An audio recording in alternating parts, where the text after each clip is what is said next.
Like to call to order Education and Economic Development Committee. First item on the agenda is our public comment period. I do not believe we have had anyone sign up for public comment today. Is that correct? Okay, then we will move on to item number 3, the approval of the December 2nd, 2021 Extension Education Economic Development Committee minutes. The minutes were included in your packet. Are there any comments or corrections to the minutes? Otherwise, I would accept a motion. We have a motion from Supervisor Rosenberg. Second. And a second from Supervisor Seefeld. One last call for any comments or corrections on the minutes as they were presented. Hearing none, all in favor of approving the December 2nd, 2021 meeting minutes, please signify by saying aye. Aye. Aye. Any opposed? Motion carries. Minutes are approved. We will move on to item 4 under policy issues for discussion and potential committee determination. We have item child care access challenges in Marathon County and potential next steps. So back in December, at the December meeting, I unfortunately was not able to participate, but I understand that this committee identified childcare as a potential economic development issue that they wanted our committee to explore as a possible strategic plan item for the upcoming year. And so I have done some outreach myself, and I know that Administrator Leonard also had some staff begin to look into this issue. I have been personally in communication with representatives from the Early Years Coalition at the United Way, as well as a local organization called Child Caring. They are hoping to have someone attend our March meeting. They were unavailable for this month. But for this month, I did ask Administrator Leonard if he and his special projects coordinator, Nor, could share the information that they have already gathered and also provide some updates on some recent meetings that have been taking place in the community so that our committee can get a sense of what is currently happening. And again, this is all being done with the perspective of, is there a role for Marathon County to be involved in the child care situation from an economic development perspective in the months ahead.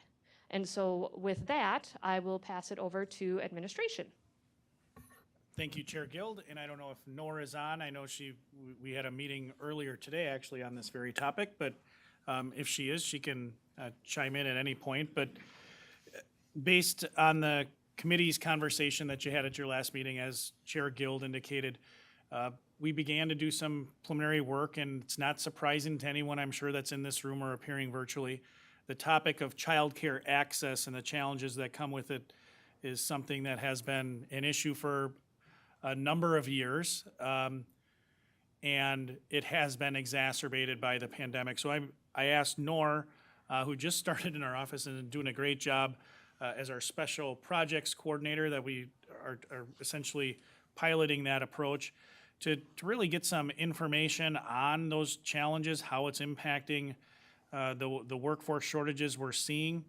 And she did reach out to a lot of the same entities that Chair Guild referenced. She had a contact with Child Caring that works in a multi-county region, really an advocacy group, and also trying to link individuals in need of child care with various child care centers. Really a great resource to have. And then she pulled together data and she drafted a memo for me. And I didn't include the memo in the packet, but I do want to just share a couple of highlights just to. And again, I think it's what everyone already knows, but these are just a few of the things that really stuck out to me based on what Nor had talked about. And I think to set the context, everyone knows that the unemployment rate currently in the state of Wisconsin is at an all-time low. And I believe it was referenced in our meeting this morning, an individual indicated that, I believe it was under 2%. Under 2% unemployment in Marathon County, which is that is a extremely tight labor market. So with that kind of grounding, here's just some pieces that I found interesting that Nora referenced. In the last 8 years, Marathon County has lost more than 50% of its regulated child care programs. And in working with Child Caring, she pulled a whole bunch of data together just to show the cost. And according to some reports from a national nonprofit organization looking specifically at Wisconsin, in 2019, the average cost of child care for one child in the state of Wisconsin was $9,072, which at the time was roughly equivalent to the average cost of University of Wisconsin tuition and fees. The cost of an infant in child care is greater than average rent in the state of Wisconsin. Infant care average was $10,332 a year. The average rent in the state of Wisconsin was $10,044. And having two children in a child care center was significantly more expensive than the average annual mortgage. Child care costing, again, on average, for two children, $19,200, while the average mortgage in the state of Wisconsin was $17,016. So a family at the poverty level in the state of Wisconsin would need to pay 48% of their annual income to enroll an infant in a full-time child care center, or 74% of their annual income for two children. So those were pretty stark numbers to me about how you make ends meet as a family if you're kind of in the position, certainly if you're at the poverty level or the ALICE level. Many of you, this committee's seen that ALICE report before, the income-constrained individuals. They're above the poverty line, but still living paycheck to paycheck. That gets really, really tight when you start to think about that. And it's not then surprising that many of those individuals are faced with a choice of, do I voluntarily withdraw from the workforce to stay home and provide childcare and have one parent perhaps in the workforce when otherwise they could have two if that math was a little different. So Nor did a great job in pulling together some of these facts and kind of doing a nice little explanation of what does the current environment look like. At the same time, as I referenced at your previous meeting, I have been having conversations with local administrators just about opportunities to collaborate, and everyone has shared the same thing. As an employer, Marathon County is an employer, we have 750 employees. Childcare is an issue for our employees. We individuals have struggles. Recruiting is difficult. So, as employers, we're all vested in trying to address those challenges. I've had conversations with the Wausau School District, the city, DC Everest School District. So we've all been talking about it in other conversations. Well, today we actually convened a meeting with Wausau School District, DC Everest, City of Wausau, North Central Technical College, the YMCA, Leah Giordano from the library was there, as well as two representatives from Child Caring. And we just started talking about, again, the environment that exists within the state of Wisconsin and specifically within Marathon County. And there was broad support for trying to find some solutions to the challenges that we're facing. And we all shared a similar approach that, and I'll I'll quote Liz Brodek from the city, the Economic Development Director of the city. We're all big fans of R&D, but not research and development, rip off and duplicate. If we can find somebody that has done it well, let's copy. Let's do a kind of an environmental scan. What has worked in other locations? Because it's not going to be a one solution fix. We talked about the costs of childcare and how it's, for customers, it's expensive. At the same time, you have a business model as a childcare provider and Child Caring. That group gave us some really good information, as did Brian Bailey from the YMCA. The average wage for a child care provider is in that $10 to $13 an hour. Really difficult. We're having a hard time recruiting for positions, and you can drive down within a mile of this courthouse and find quite a number of convenience stores or restaurants, fast food establishments that are offering $16, $17, $18, $19 an hour. Manufacturing is competing for labor.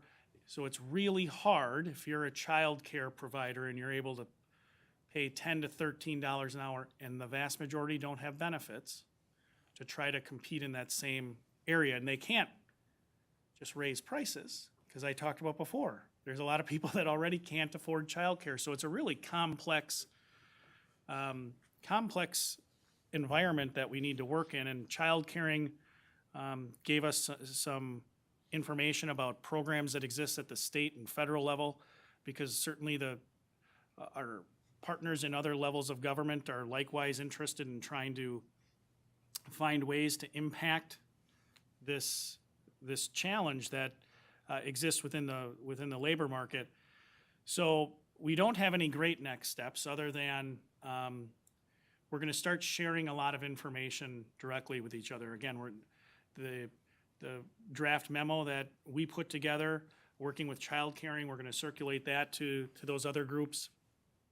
Our special projects coordinator, Nor, is going to meet with Liz Brodeck from the city and the child caring representatives to try to pull together a lot of information. And that was one of the things that came out of our meeting today, is there's a lot being done at, again, the state and federal level of programs and grants, that, the true low-hanging fruit is to take advantage of those programs that already exist. And let's make sure we understand what those programs are, that we reach out and share that information. So that's where we're going to start. We're going to meet again in the near future, but we weren't able to settle on a date as of yet. But Liz from the city, Nor, and the representatives from child caring are going to do that. We're also going to continue to reach out to other people we think could be, or groups, stakeholders that would be very interested in developing a solution. And I know Kim is on from Mcdeco. We're going to reach out to Mcdeco because in our conversation, Brad Gast from NTC was, provided a lot of good information about the programs that NTC has partnering with schools to try to build the workforce. Get people that are interested in going into childcare as a career, get them interested, get them the requisite certifications they need. The next step of that is also how to run a business, right? If you think about it, and a great model, this is the model that I brought up during the meeting. I said, it's the same rationale that when Brian Gumness and Kevin Noel came and talked to us all about the community partner campus, there's nonprofits that they really do their niche well. The Neighbor's Place, Blessings in a Backpack, they're all really devoted to their pieces. But there's a lot about running an organization that, if you think about childcare, they really got into childcare because they love kids and they love providing the direct care. The legal side, the accounting side, the facility management side of all the things that go with owning your own childcare business, probably not their cup of tea, their area of expertise. So bringing in Mcdeco to help them understand, okay, how do you really run a business? You know how to provide childcare and you're great with kids, you're a great teacher. But let's talk about how do you structure your business? How do you know what benefits, how do benefits work into a business plan? So having Mcdeco there, having the Chamber of Commerce to help advocate for those new entrepreneurs or link them to other experts. So those are some more people we're going to pull in to the conversation. There's a lot of work to be done, but the good thing was everyone's in the same difficult situation and they're all invested in trying to find a solution. So that's where we were. We had that meeting earlier this morning. Again, it's going to start with getting a greater explanation of a lot of the programs that exist within the state of Wisconsin, locally, and even federal programs. But reaching out then, of course, to Mcdeco, the chamber, because I think the chamber can be a great convener of businesses to bring together, maybe for one business it doesn't, on-site or near-site childcare doesn't make sense because it doesn't pencil out in the business plan, but perhaps how can businesses work together? And, all of us have a little skin in the game of finding a solution. I think that's what we're interested in, but first, the first step is really getting the information, and child caring is a great resource that really great to see that they're at the table talking with us as well. So nothing really to report other than that. The next steps are more meetings, but sharing of information is really the most important thing. Thank you. So, well, I really appreciate you guys putting in the time to look into this, to participate in these meetings. I know I'm looking forward to getting the update next month from Child Caring. They said that when we were talking about whether this month or next month would be better, they are hoping to have some progress on some potential funding or grant things to share with us at that time, or at a minimum, we'll be able to get some more updates on the conversations that are, it sounds like, continuing after today's discussion. So I'm really glad that this committee identified the topic, and I know we've been talking about this for a while. I mean, childcare was one of the things when we talked to Extension last spring about their priorities that we wanted them to focus on. Childcare was already on the list, and so it sounds like we're in a timely manner here. And I don't know if all the committee members were here or remember, but I just pulled up back in October of 2019. We at the county board, this committee brought forward a proclamation. It was to designate the month of October, or to designate October 23rd of 2019 as Early Childhood Development Awareness Day in Marathon County. And at that time, one of the things we resolved was that Marathon County government would continue to work with its county residents, business leaders, educators, fellow elected officials, and community partners, and to use that information to guide decisions that support the availability of sufficient quality educational opportunities and encourage healthy family engagement during the crucial early years of development. And so we've got a precedent already established by our county board that this is something we wanted to keep supporting. So one of the things that I would be interested to hear from committee members today is, are there any other entities that you're aware of that you would like to get on our radar, or that you think we may want to consider bringing in for additional conversations, or any programs that you know that we should be making sure are involved in this engagement? And most importantly, what can we as Marathon County committee members actively do, either now or potentially in the future, that we should be focusing on? Because awareness is important, it's wonderful, it's the key first step, but at the end of it, our committee has to identify actions, if there are some, or if we really just need to be a support structure, and in what capacity that could be. I don't expect any final answers on that today, obviously, but this is a chance to kind of start that discussion. So with that, comments or questions from committee members? Supervisor Seatbelt. Thank you, Chair. It takes about 2 seconds to queue up, so try it again. Is it green? It's green. Okay. We got tech support coming. Let's try it now. Nope, now it just went off. Yeah. There you go. I'll take that. You want that one? Sure. Are they expendable? Thank you, Chair Guild. Question for Lance. On these grants that these child cares places can apply for, is that their responsibility to apply for these grants, or do we help them? And another question, out in our neighborhood, we have childcare in individual homes. Is something like this going to help those people, or are they on their own? Great questions. The first one, relative to grants, I don't know enough about those grants to talk about how their application process, what that looks like. That's one of the first things that Child Caring is gonna sit down, and I think they'll work with the Economic Development Director from the city and also with NOR to kind of better understand those and make sure, again, the first thing we're probably gonna do is reach out and try to share that information if people don't know about it. And I'm sure there are a wide variety of grant programs that are out there, I'm sure.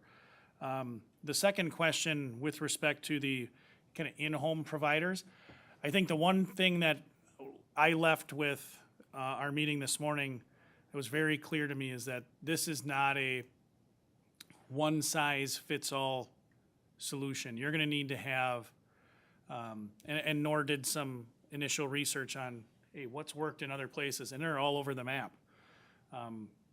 Parent collective models, which is actually what my parents did with my brother and sister and I, and was essentially my mom worked nights and some other parents had different schedules. So my mom would watch kids some days when she didn't work during the day, so she'd watch kids, and other parents would watch us and their kids when they were free. So that was a parent collective model. There's a lot of in-home providers, like you referenced, and how do those fit in? And then you have the child care centers, and it's a really complex piece. One of the comments that was made, I can't remember if it was Brian Bailey I think it was Mr. Bailey from the YMCA talking about, it's such a complex business model, and how many, there are ratios you need to have teachers, or the maximum you can have between teachers and children, and they change based on age, which totally makes sense. And if you mandate, and this likewise wouldn't surprise anyone, it's much more difficult to kind of oversee and monitor infants than it is like 4-year-olds. So you think about, and they make, because you can have more 4-year-olds to a teacher than you can infants, their business model is better for the 4-year-olds. So when we have things like mandated 4K, well, that actually can negatively impact a child care provider if, hey, we fund 4K and take those kids out of a child care center. What that does is it leaves the child care centers with the higher ratio, the kids that need a higher ratio of teachers to provide, which means it costs more to provide care to those kids. So the margin even gets tighter, which didn't occur to me until they were talking about it. So it's really complex. But again, I think the thing that I left with was there's going to be a lot of different models. And as we were sitting here, Jason shot me an email with some of those innovative solutions that Extension has been involved in. One of them was the Greene County has essentially a business incubator for childcare, what I would say is very similar to you think about a community partner campus for childcare. That's one of the ones that we talked about this morning, and we need to learn more about and try to understand. But first, it's really what are the existing programs that are out there? I mean, that truly, again, one thing that I left with, the lowest hanging fruit is what's already out there, what already exists, and how can we make sure that our local providers are aware of it and can access it. Thank you. And I know prior to COVID, I was part of the Early Years Coalition's Baby Business Committee and spent quite a bit of time talking to Child Caring and others. And I know that one of the things that Child Caring does is the licensing for in-home providers. And so I know that that is an area of emphasis for them and others.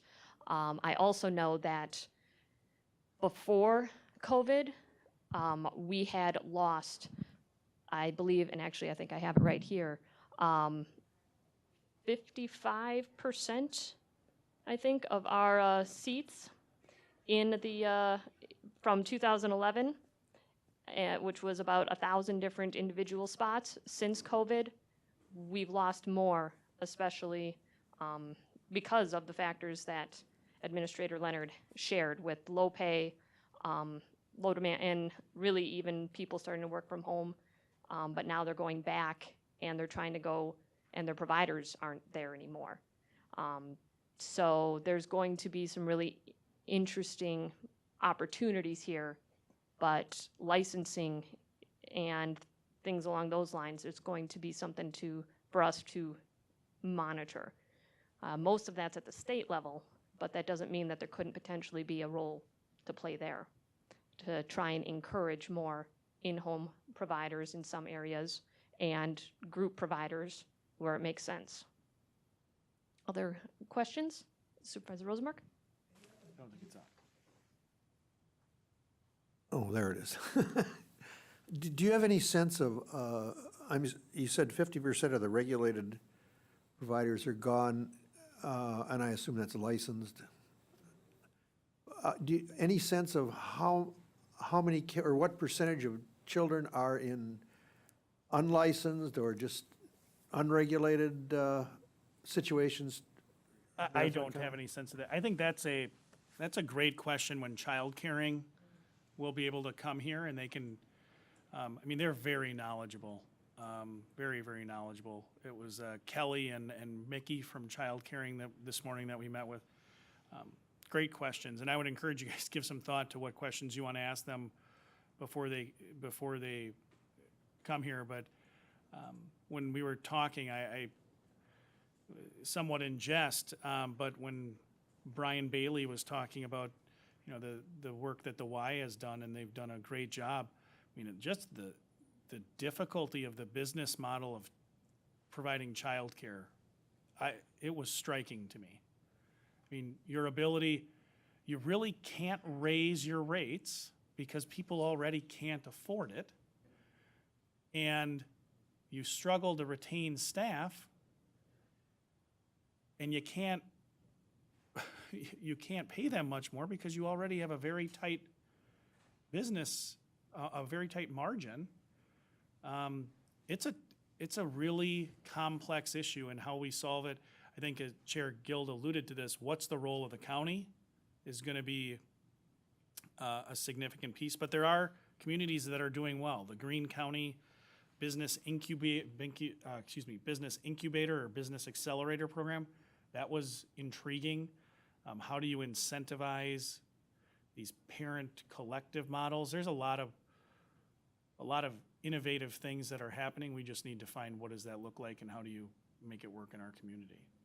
But I do think there's a lot of interest. I mean, the Chamber of Commerce has referenced childcare, I think, at the last 3 meetings I attended. So I recently had a meeting with some chamber representatives as well, and I know this is a topic, which means it's a great time for us to be part of that conversation, because there may be opportunities now that there weren't when we first started talking about this three or 4 years ago. I think businesses are being forced to be more creative in their workforce attraction and retention policies. It was already getting tight before COVID, and now I say this putting on my other hat as the director of a nonprofit that deals in workforce development. Business leaders are looking for other areas, and childcare is a big one for attracting and retaining their employees. So it'll be really interesting to see where we can go with this conversation in the next year. So, but are there any other comments from our committee members that are joining us remotely? Sorry, it's easy to prioritize the ones sitting and staring me in the face, but those of you online, are there any comments? And I should also say, if any of our partners that are joining us would like to speak specifically to this topic and share information that you may believe we would find relevant under this agenda item, you are certainly welcome to do so.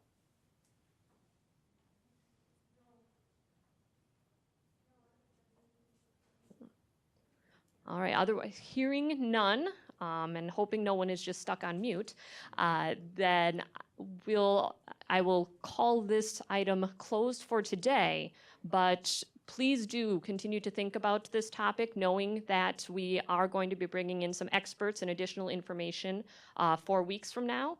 If you have anything that comes up, ideas, questions, recommendations for others to include in the conversation, please send me an email, and I will make sure that we try and find a way to address that for that next meeting. I do think this is something important. It's something that I'm personally passionate about, and I know that so is this committee. I see that Supervisor Mask was able to join us today, and she has reached out to me in the past about making this a priority, so I'm glad that she was able to be part of this. So for now, we'll move forward, but I look forward to continuing this discussion next month. So looking at the agenda, we don't have anything listed under item 5, our operational functions. So we'll move on to item 6, our educational presentations. 6A under reports from our committee-affiliated departments and organizations. First up is 6A1, the Marathon County Public Library. And I saw that Leah provided a excellent written report as always. Is she with us remotely today? Excellent. I'm right here. Thank Hi. you for being here. The floor Thank is you, yours. Chair Guild.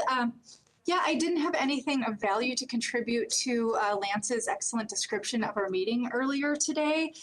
But yeah, it really is something that I have never thought in depth about, and I do know how important it is, and I feel strongly the better opportunities there are for childcare, the more opportunities for people to work, and that's something that's a challenge everywhere. And it's something also that we talked about a lot at the City of Wausau Strategic Plan committee that I was just recently on. And so it's a really complicated set of ways to, like Lance was saying, we're not paying them enough. And so it's hard to get and retain childcare workers, but childcare costs are already so expensive for so many families. It's just a really complicated thing. So yeah, I think this is a really important piece, and I think it's really good that we're all working together. Wausau, Mcdeco, hopefully the chamber, all of us are looking into ways to do this, and Marathon County too. I mean, it's a thing that's happening all over the country. And so, yeah, creative ideas are really brilliant.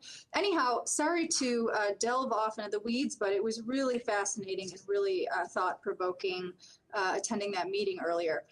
So you all have my report. If you have any questions about anything on that, I'm happy to answer that. Otherwise, the board did vote for us to go back to 50% occupancy. That'll be reviewed again at the meeting in a couple of weeks. We are looking into the possibility of moving our Athens branch to a new building. This is something that it's initiated by an organization with the area of Athens, and they're looking into buying the new, or the old US Bank building that's sort of kitty corner from the current building, and I think it's in much better shape. We tried to get a opportunity to tour it with Gary Beestrom. I think he's here today, but that hasn't happened yet, but we're looking forward to seeing if that space is something that might work for the Athens branch. So that's some exciting opportunity on the horizon. Also, we are interviewing for the library services manager, which was my previous position. That's happening next week. I'm excited about that, and happy to mention that we have already had several refugee families come and visit the library. We have one family that got library cards. We are working on the ability to have like an app that can do live translating. I know that Lance is looking into that as well for the county. I think that would be something that would be really valuable. We do have like a translation button on our website and on our checkout, but Pashto and Dari is a little bit harder to come by. We have Farsi, and that might be helpful, but we're still working on those things. So other than that, if anyone has any questions, I am happy to help. Thank you. Any questions or comments from committee members regarding the library update? There was compliments in the room here on a very good report. So, and I wanted to mention, I was Thank really you. pleased to see that you're going to be offering notary services now. That's, I think, a really nice additional. It is insanely popular. I would we imagine. just started it. We have had a couple of requests, and one of my librarians offered to get the certification. And every month, it's more and more and more and more. Also, I think I put it in the last report. We do also do passports here at the library. We've restarted that. And that's going really, really well, and appointments are filling up. So if you need your passport renewed, call and make an appointment. Thanks. Excellent. So any other comments from those members online? All right, looks like you answered all of our questions. Thank you, Leah.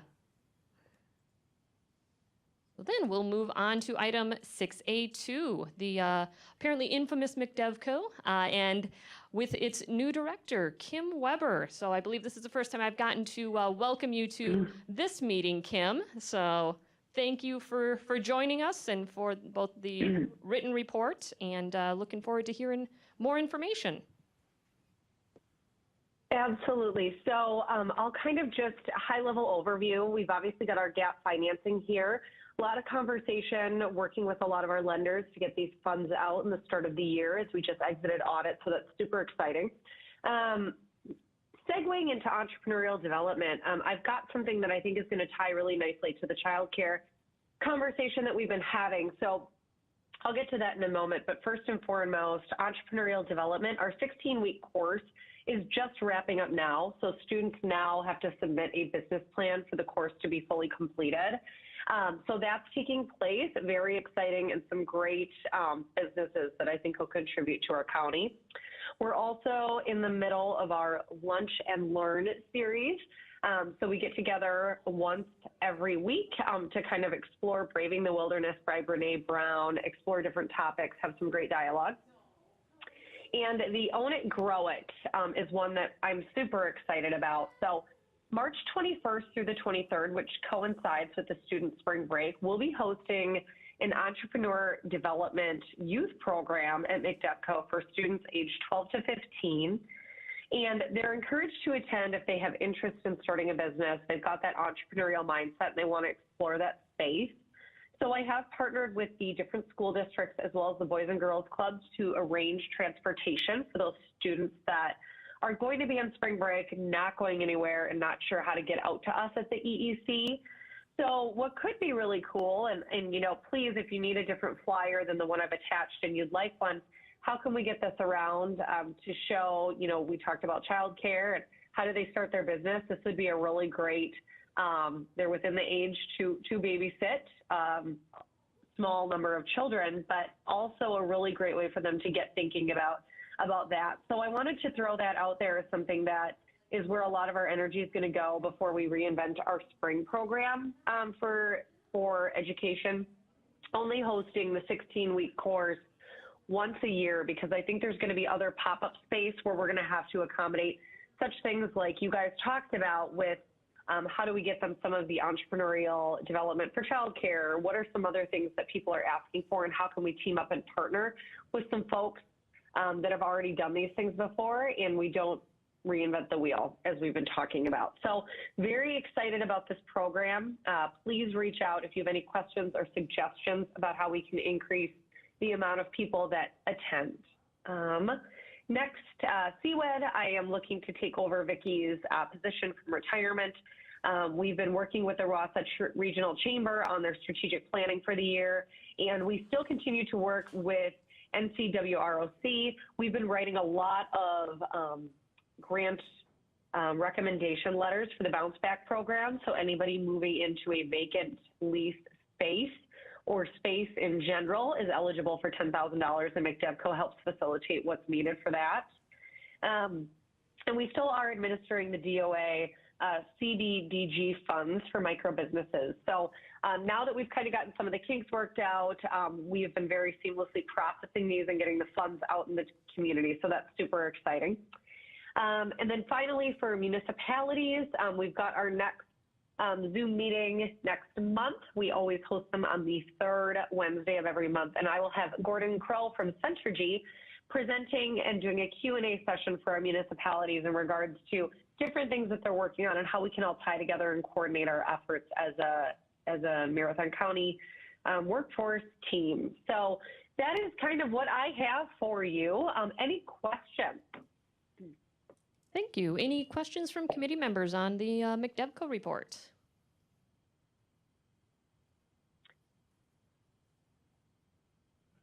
Not seeing or hearing any. I think that means that you also covered everything. I know I was excited to see that you've got a youth entrepreneurship program. That's always something I've personally been involved in the past. So, and it sounds like you're working with all of the different schools. Is the chamber and other entities like that assisting with the promotion of that event?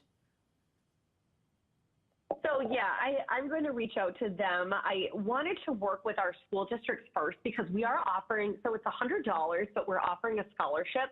And there's obviously with working with the minor students and things like that, wanted to make sure documentation was 100% taken care of for parent signatures, all of that good stuff. So if you have, Sarah, if you have anybody outside the chamber that you think could help promote this, please send me a note. We are just about done wrapping up those documents to get those out to the students and their parents, and I would love to take a partner to help get the word out there. Sounds good. That's awesome. Thank you. Yeah, looking forward to seeing how that one goes. That's a great way to spend their spring break, and I'm guessing there's a couple parents who'll be glad to have their kids properly entertained during those days. So, all right. Absolutely. Yep. Any other comments on the Mcdeco report? All right, then I think we're good for this month, but I look forward to connecting with you more soon. So Awesome. then we'll... Thanks so much. Have a great night. You too. All right, so we'll move on to 6A3, our UW-Madison Division of Extension. I see Jason has moved into the microphone position in here. So are either of them working? Thank you, Cheryl. Yeah, the wireless one's not working, so I went to the corded one, the trusty old corded one. All right. Thank you, Chair Guild. So in the packet is our written report. I guess a couple of things that I want to highlight. Actually, I want to go back to Leah's report, the virtual gardening program. So Janelle Ware is working with the libraries on a virtual gardening program. That was listed in Leah's report. So thank you, Leah, for highlighting that. And Janelle is excited to work with the libraries to offer that in Marathon County here. You also see on the top of our report, the 4-H position is vacant. I'm happy to report today that as of yesterday afternoon, we have a signed contract from Holly Lurson. She's the 4-H program educator in Lincoln and Langlade counties. She was a split position. She's super excited to come to Marathon County and be a 1 FTE, 1 county position. She comes with years of experience, was a 4-H youth, 4-H parent and volunteer, and then was an educator, and now happy to be here with Marathon County. So she will start Monday, February 28th. She has a vacation already on the books, so we worked around that on her start date. So we'll be welcoming her at the end of the month. With that, I also want to report some new information for the committee. I was able to work with the 4-H Leaders Association and actually had a conversation with Administrator Leonard.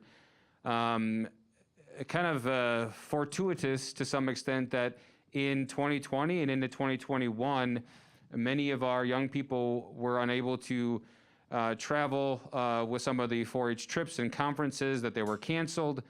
The Marathon County 4-H Leaders Association has a strong history of fundraising and sending our youth on those trips and experiences. Well, here they have a pot of money that they weren't able to spend these last couple of years, and so I had a conversation with them November, December timeframe, and then actually beginning part of January. And they said, hey, what would it take to get some more staff on hand to get back to the staff we used to have? So for a quick education, Marathon County used to have 2 full-time 4-H staff members and then a full-time support person for 4-H. So basically 3 FTE. We're now sitting at around 1.25. You take Kathy's time and divide it out. They say, what can we do to help? And I said, well, I have a half-time position in Wood County. I can round out as a full-time position with your funding. So they're donating $35,000 this year to help fund a halftime educator here in Marathon County. So I've been able to round out that position. It's a Marathon Wood full-time associate 4-H staff member. It is posted. It'll close on the 16th of February. I'm optimistic with the job market that we'll be able to do a nice recruitment and get somebody on staff. But it is a tight labor market, as Administrator Leonard mentioned before. I had a community development position in Wood County. Both of our final applicants dropped out the day before final interviews because they had other offers. So here we are back to posting. So the struggle is real, as they say, with hiring these days, but I'm truly optimistic. And I'm very thankful that the Leaders Association has stepped forward with additional funding for our 4-H program. I'm optimistic that it'll continue. There are no guarantees, but at least for 2022, and again, hopefully beyond, we'll have additional staff for the 4-H program. So a good piece there. An update too, Chair Guild sent out a message to this body about the WEXA group that met. They met last week. It was I'll just call it a marathon meeting. It was 4 hours long. It was a great highlight of extension. Dean Carl Martin was on. Our associate deans gave a presentation. Great dialogue. We have a regional rep from Area 7, Bryce Luchterhan out of Clark County, serves on as a district rep through WEXA. So a quick update for those that aren't familiar with this group. It used to be called WASAC, the Wisconsin Association of County Extension Committees. It is now, that dissolved, and WCA took over the administrative functions of that group, and it's now called WEXA. So they have a North Zone one that was last week that you were all invited to. There's a South Zone one that is later on in February 24th, I believe. You're free to join that one too. I think Chelsea from WCA did send out that you could attend either of them. There's a WEXA website. So just want to bring that to your attention. I do believe that meeting was recorded and should be posted online. But there's more details. They're going to put some of the documents that were shared, some of the presentations on that site as well. So I will get that to you, or actually Chair Guild, if that's forwarded to you, to share with the body here too. And then just one last thing here that I want to just mention with the ag programming in Heather, it's in Heather's report. Farm Technology Days is in Clark County this year. So just across the border, this year in 2022, Clark will be hosting Farm Tech Days. So staff in Area 7, that includes Heather, work on the educational display for this large, showcase of agriculture. We're very fortunate that it's the second time in 4 years it's in central Wisconsin. And 3 years ago, it was in Wood County. And now it's in Clark County, so it's a great, it'll be a good economic development thing for Marathon County, just being across the border with hotel stays and people traveling back and forth. And so Heather is helping Richard, the educator in Clark County, get the educational display together and do that. So just a plug for you all, that'll be in July, and I should actually have the dates on my memory, but I don't, but it is in July. Farm Technology Days is going to be a great showcase of extension and ag in central Wisconsin. That includes Marathon County too. So with that, that's all I have to say. And then any questions on the report, I'd be happy to entertain those. Thank you. And I'm glad that you brought up the WEXA meeting. Thank you. I know that Supervisor Beestrom messaged me that he did participate. He was going to give an update today as well, but then he had a conflict with today's meeting. So if anybody has questions, I know he is willing to answer them or potentially share some information at the March meeting when he is able to be here again. Are there any other comments or questions regarding the extension, either the written report or the verbal report that we just got?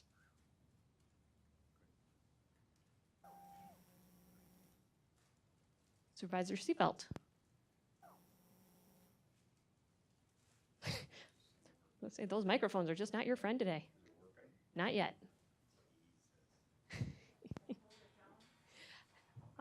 Jason's sharing his with you.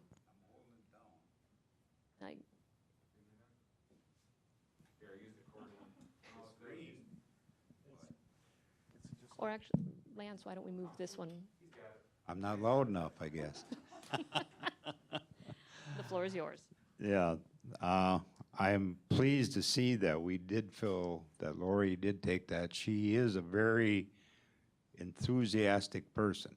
I was in on the interviews, and I was really surprised how much energy she has. And I think she's going to be a great addition to our 4-H in Marathon County. I really do. Thanks for getting her. Great, and thank you for taking part in those interviews. It's nice to know that we had representation from the committee. So, oh, and Gary was even better. So no wonder we got somebody so good. So, all right, any other comments or questions from committee members on the extension report? All right, then hearing none, thank you as always, Jason, for being here and for keeping extension moving. So with that, we are on to 6A4, our UW Stevens Point Wausau campus, and I see Anne is ready to go. So I am ready. Patiently waiting as she always does. So sorry you always end up at the end, but we are glad you do.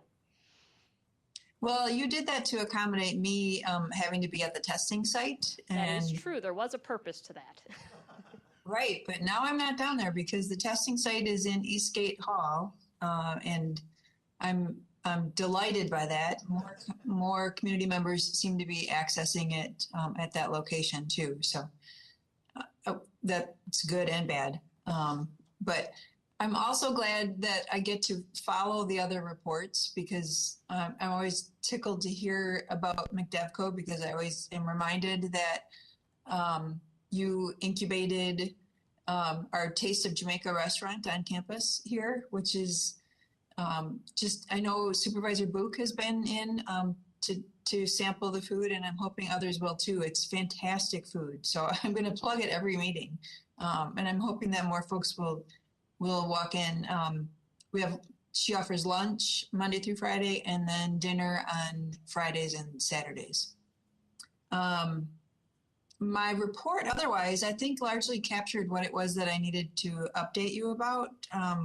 We're busy with on-campus events, university sponsored, but then our CCE building is quite heavily used by the community. So that's a good thing. We're happy to see people back in the buildings and so frequently. And then Jason's report too is a reminder to me to plug our Career Exploration Day, which is coming up April 1st. We moved it thanks to Omicron, and Extension will be there participating in that as well.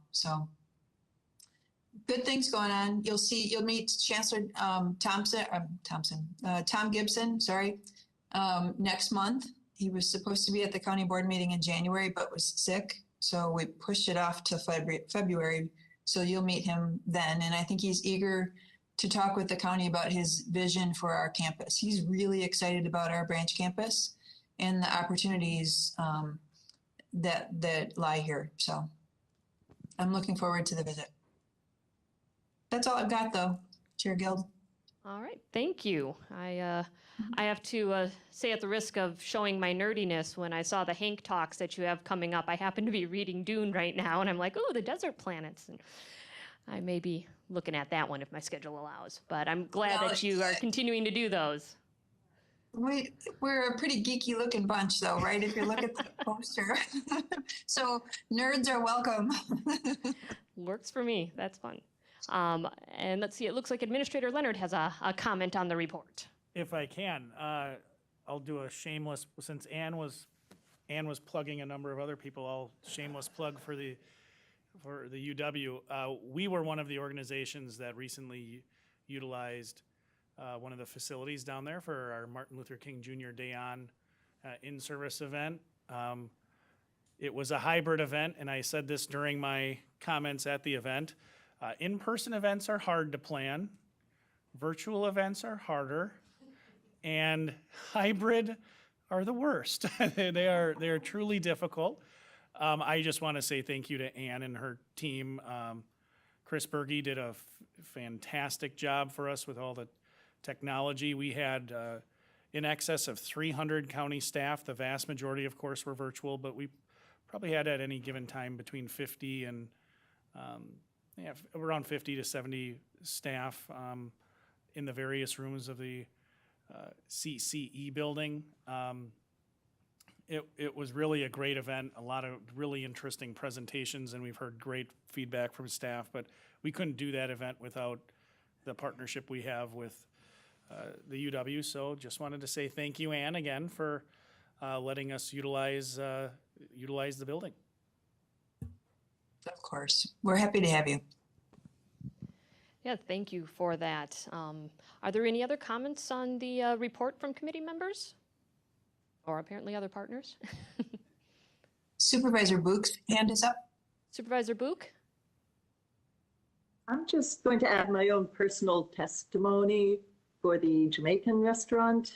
It is truly excellent, and I really look forward to going back and recommending it to others. So I will be at the, she'll be having a show at the Greeby, or doing a cooking class at the Greeby store, and I will be there. So that's exciting for me. I could eat that chicken jerk sandwich that she makes every day of the week for the rest of my life. I'm not kidding. It's so good. I haven't even moved on to anything else because I can't get past that sandwich. Well, that's probably the strongest testimony between the two of you. And considering that we are 5 minutes to 5 o'clock, I think we're all going to walk out of this meeting starving and craving Jamaican. So, which is a good way to promote it. And it's excellent to see that this partnership between Mcdeco and the UW campus being such a unique thing really came to fruition. And hopefully there will be other opportunities like that to facilitate between the different organizations and economic partners in the community. So that was excellent. But I know one item that I wanted to just, I guess, maybe touch on real quick is number 4. You mentioned participating in the West Side Master Plan update, and I see that they're going to be touring, or they were going to be touring the campus. Is there anything, and I guess this is for both you and Administrator Leonard, is there anything related to the West Side Master Plan update process that our committee should be aware of at this time, or any kind of a timeline for any sort of engagement there? And I'm genuinely asking because I would like to be prepared if we are, but if there's not any immediate need for engagement from the committee, I just wanted to make sure. I'll let Lance answer that. I'm not aware of anything that we need from the committee right now. And I don't know if you have a greater update, but certainly our staff from facilities and from Parks, Recreation, and Forestry are working with stakeholders as necessary with the vendor that was selected. So latest update I have is that the project's moving forward. They had just finalized the contract not all that long ago. I don't know, Ann, if you have anything else? Yeah, no, only that the timeline is, I think it runs through August, isn't that right, Lance? So, starting with lots of tours and conversations, and then larger stakeholder engagement. Yeah, I'm not aware of any specific timeline, so I certainly wouldn't offer anything to contradict what you said, Ann. If you do want, we can bring that to your next meeting. I can have Jamie, Polly, or someone from facilities come in and give a little bit of an update. Well, if the committee's all right with it, I'll just touch base with the administrator in between and kind of determine if there's value in bringing it to this committee. Otherwise, it sounds like this could be just an item on the horizon for the next committee, since there is the election in April, and you'll be definitely getting different leadership, if not other members. So we'll see kind of what the most appropriate step is there. But all right, any other comments regarding the UW Stevens Point Wausau updates? Any other hands raised? I don't have that in front of me, so. All right. Well then, thank you as always, Ann. It was good to see you again. And will we be seeing you potentially at the board meeting when Chancellor Gibson joins us? Yep, Excellent. I will definitely be there. Mm-hmm. All right, well then we look forward to seeing you in a few weeks. In person. Yes. So, Well, then that concludes our educational presentations. So item 7, our next meeting time, location announcements, and future agenda items. As always, committee members are asked to bring ideas for future items to me. Is there anyone who would like to put any requests for future agenda items forward at this time? Otherwise, you are always encouraged to contact me between meetings, ideally at least a week before the next meeting so that we can get it on the first agenda and not have to amend it like I did this time. So we'll try and be proactive on that, but we always can. So I know. I was hoping to, like I said, we were working through if we could get some guest speakers this round, but we pushed that back and amended it as such. So. Well, then we will see everyone at our next meeting, which is Thursday, March 3rd at 4 p.m. So, and I would entertain a motion for adjournment. We have our motion from Supervisor Rosenberg and a second from Supervisor Seefeld. All in favor of adjournment, please signify by saying aye. Aye. Aye. All right, any opposed? We stand adjourned, and in the spirit of a conversation before the meeting, you may turn your electronic devices back on now. So have a great night, and we'll see you all soon.